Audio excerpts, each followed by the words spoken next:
Alright, so we have the internal combustion engine overview, and we'll get started. Alright, so we have an external combustion engine and an internal combustion engine. The key two differences between these two styles of engines is that your combustion occurs away from the piston and your piston and crankshaft assembly, while you'll have an internal combustion engine, your combustion will commence inside the piston and crankshaft area, thus making it more simplified system. And you could see here you have your piston, crankshaft system, spark plug intake, and you have your exhaust right here. And we'll move on, and we can take a look at what a 1800 style internal combustion engine looks like. It looks pretty large, complex. But not nearly as complex as we can get in the future. And we can take a look here for where I went to the IMTS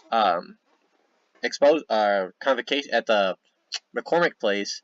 You can see here that they have a train engine sitting right here on a bed that they machined, and you can see like a full style train engine, which is what the internal combustion engines replaced. And you can see that right here, because from the 1800s it went from your external combustion engines to now your internal combustion engines, and they will replace your trains, cars, trucks, and we can see that right here. So here's a Model T, and then we'll look forward and we'll have a Stanley steam car, which you can see right here, the steam engine right in the front where the engine compartment would be. And we could talk about the efficiency of these vehicles.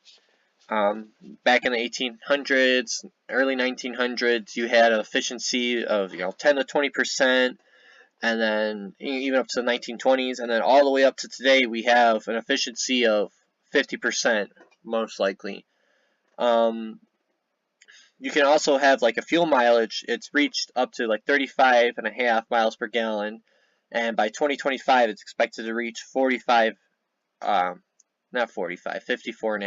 miles per gallon.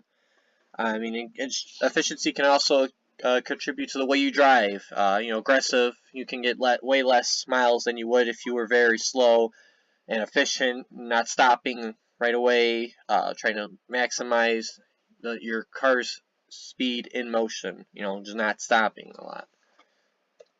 You can also do stuff like add a supercharger to it. The way these work is they'll hook up to your crankshaft right here, and you will be able to add extra power to it, which in turn adds more oxygen to the cycle of the intake, and letting it burn more fuel and do more work. So this increases the power that way.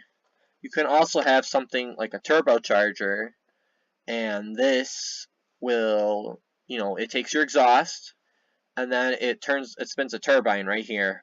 And then this will do the same thing as the supercharger and add more oxygen to the system, letting it burn more fuel.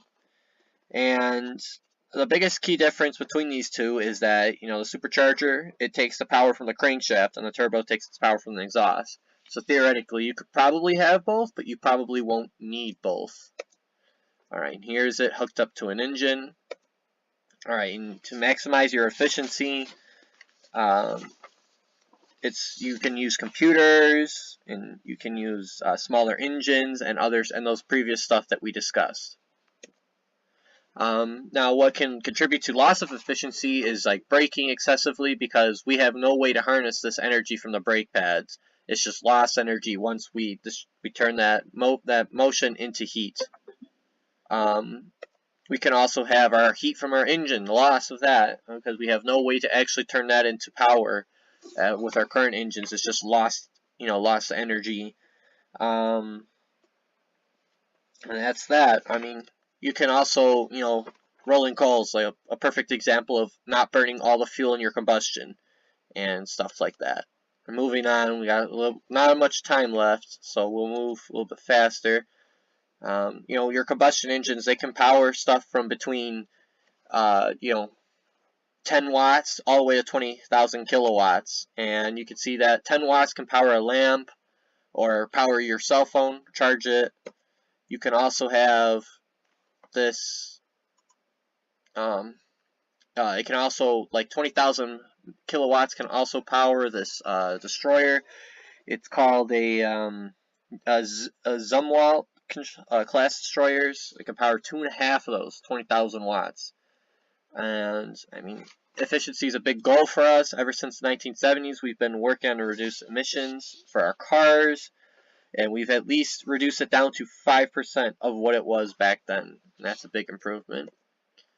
And some contributes, we have Nicholas Otto. He had his contributions to the 4-stroke engine, and then we had Rudolf Diesel, who had his contributions to stuff like the diesel engine, which has a high compression ratio to ignite fuel without needing a spark, which had a high efficiency ratio of 27% compared to other engines, which would get 2 to 10% at the same time. And I think that's all we have. Thanks.